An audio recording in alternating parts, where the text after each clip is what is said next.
பல சிறுவர்கள் மாயம்.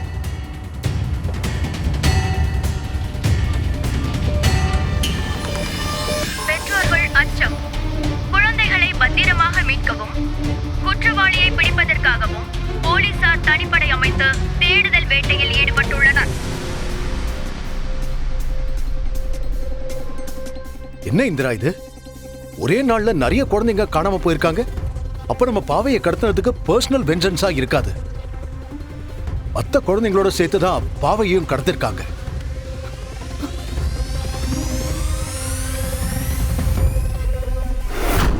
அண்ணே, எக்காரணத்தை கொண்டும் வர்மாவை சாதாரணமா நினைச்சிடக்கூடாது. எப்பவுமே அவன் நம்மளை விட ஒரு படி மேலதான் இருப்பான். அதை மட்டும் நம்ம மறந்துடவே கூடாது அண்ணே. ஜாக்கிரதையா இருக்கணும். சித்தப்பா, வர்மா ஏன் மேல இருக்கிற கோவத்தாலதான் அத்தனை குழந்தைங்களையும் கடத்திருக்கான். என்ன இந்திரா சொல்ற? ஆமா சித்தப்பா, நான் யாருக்கும் தெரியாம வர்மாவை பத்தின ஒரு ஆபரேஷன் பண்ணிட்டு இருக்கேன். வர்மாவை பத்தின எல்லா கிரைம் லிஸ்டையும் கலெக்ட் பண்ணி ஃபைனலா அவனோட கேஸ இந்த உலகத்துக்கு காட்டுறதுதான் அந்த ஆபரேஷன். அது என்னாச்சு? வர்மா யாருன்னு தெரிஞ்சிருச்சா? இல்ல சித்தப்பா, அதுக்குள்ள வர்மாவுக்கு நான் செஞ்சுக்கிட்டு இருக்கிற விஷயம் எப்படியோ தெரிஞ்சு போச்சு. அவன் எனக்கு போன் பண்ணி மிரட்டினான். என்கிட்ட இருக்கிற அவனை பத்தின ப்ரூஃப அவனோட ஆளுங்களை வச்சு எடுக்கிறதுக்கு ட்ரை பண்ணான். ஆனா அவனால அதை எடுக்க முடியல. நான் அவனை எக்ஸ்போஸ் பண்ணிடக்கூடாதுன்னு நினைச்சுதான் அவன் இப்படி பாவையையும் மத்த குழந்தைங்களையும் கடத்தி என்னோட கான்சென்ட்ரேஷனையும் போலீஸ் டிபார்ட்மெண்டோட போக்கஸையும் இப்ப வேற பக்கமா மாத்திருக்கான். வர்மா தான் குழந்தைகளை கடத்தினான்னு நீ இப்பதான் கெஸ் பண்ண. ஆனா போலீஸ்க்கு வர்மா தான் குழந்தைகளை கடத்திருக்கான்னு தெரிஞ்சிருக்காது இல்ல? அப்புறம் எப்படி அவங்க ஸ்பெஷல் டீம் எல்லாம் அரேஞ்ச் பண்ணி குழந்தைகளை கண்டுபிடிக்க இறங்கியிருப்பாங்க? எனக்கும் அதான் சித்தப்பா குழப்பமாவே இருக்கு. இரு, இப்பவே கமிஷனருக்கு போன் பண்றேன். போலீஸ் டிபார்ட்மெண்ட்டுக்கு வர்மா யாருன்னு தெரிஞ்சு போச்சுமா?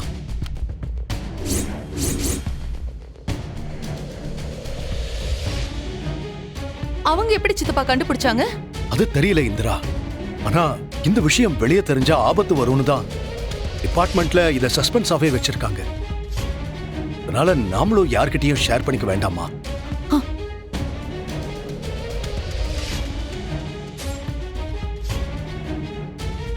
அதுவும் கரெக்ட் தான். வர்மாவுக்கு அவன் யாருன்னு யாருக்கும் தெரியாத வரைக்கும் தான் அவன் சேஃபா இருக்க முடியும்னு அவன் நினைச்சுக்கிட்டு இருப்பான். இப்ப அவன் யாருன்னு தெரிஞ்ச விஷயம் அவன் காதுக்கு போச்சுன்னா கண்டிப்பா அவன் உஷாராயிடுவான். அதோட இன்னும் ஏதாவது பெரிய ஆபத்து வரது கூட சான்ஸ் இருக்கு.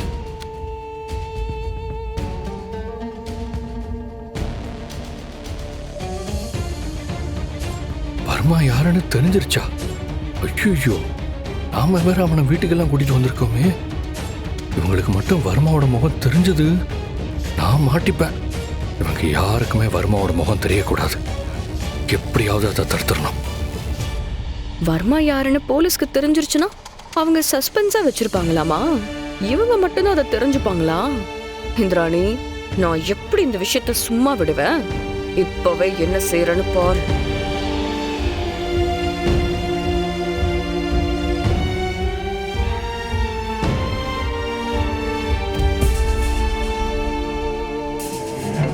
ஹலோ அண்ணே, நீங்க சொன்ன இடத்துக்கு அந்த குழந்தைகளை கூட்டிட்டு போயிட்டு இருக்கண்ணே. ஆனா போலீஸ் உங்களை சேஸ் பண்ணிட்டு இருக்காங்கண்ணே. என்னடா சொல்ற? அண்ணே, நியூஸை பாருங்கண்ணே. நியூஸ்?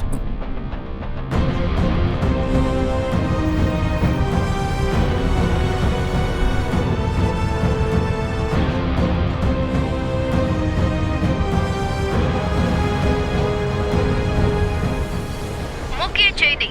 போலீசாரால் தேடப்பட்டு வரும் முக்கிய குற்றவாளி வர்மா இன்று ஒரே நாளில் பல சிறுவர் சிறுமியர்களை கடத்தியுள்ளார்.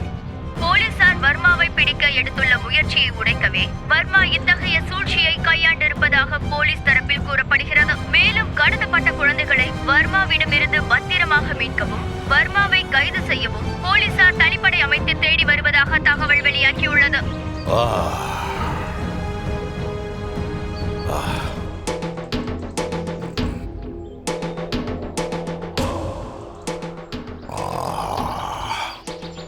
வேலையை காட்டுறானுங்களா?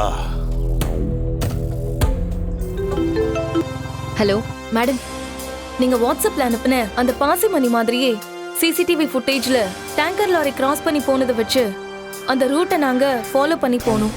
4-5 இடத்துல நீங்க சொன்ன மாதிரி அந்த பாசிமணி எல்லாம் கிடைச்சிச்சு. அதை வச்சு நாங்க அந்த மண் பாதையை ஃபாலோ பண்ணி வந்ததுல கடைசியா ஒரு இடத்துக்கு அப்புறம் அந்த பாசிமணி இல்ல மேடம்.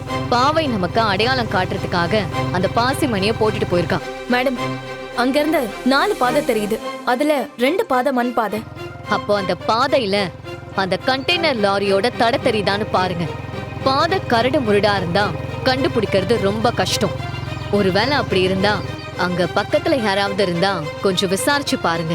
அவங்க சொல்றத வச்சு லாரி எந்த பக்கம் போச்சுன்னு கண்டுபிடிச்சு அந்த ரூட்டை ஃபாலோ பண்ணி கடைசி வரைக்கும் போங்க. Okay madam. அப்புறம் நீங்க இருக்கிற ஏரியாவோட லைவ் லொகேஷனை எனக்கு அப்டேட் பண்ணிட்டே இருங்க. ஓகே மேடம், நான் பாத்துக்கிறேன். வர்மா மட்டும் தப்பிச்சு போட்ல ஏறிட்டான். அப்புறம் அவனை பிடிக்கிறதும் சரி, குழந்தைகளை காப்பாத்துறதும் சரி, ரெண்டுமே ரொம்ப ரிஸ்க் ஆயிடும். இப்போ நம்ம ரொம்ப கிரிட்டிக்கலான சுச்சுவேஷன்ல இருக்கோம் சிவா.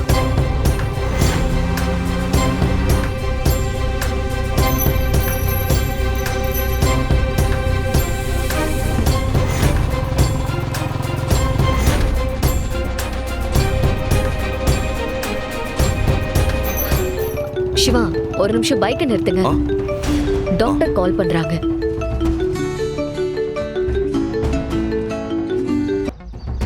ஹலோ ஹலோ, சொல்லுங்க டாக்டர்.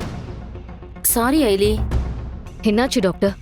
உங்க அம்மாவோட உடம்பு எந்த மெடிசனுக்கும் கோஆபரேட் பண்ண மாட்டேங்குது. அவங்க கொஞ்சம் கொஞ்சமா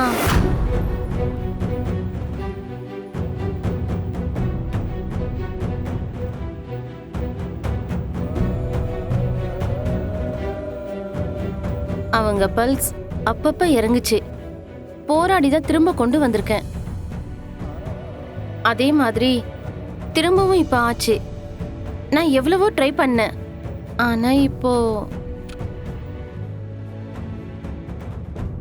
ஐலி, என்னாச்சு? என்ன டாக்டர் சொல்றீங்க? சாரி அயலி, என்னால இதுக்கு மேல எதுவும் சொல்ல முடியல.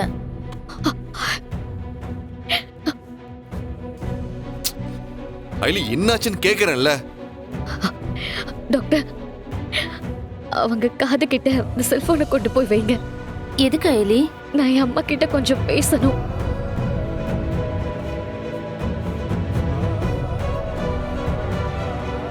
அவங்க இப்ப கான்சியஸ்ல இல்ல அயலி. நான் பேசுறத என் அம்மாவால உணர முடியும். ப்ளீஸ் டாக்டர், நீங்க போனை கொண்டு போய் அவங்க காது கிட்ட வைங்க. சரி அயலி.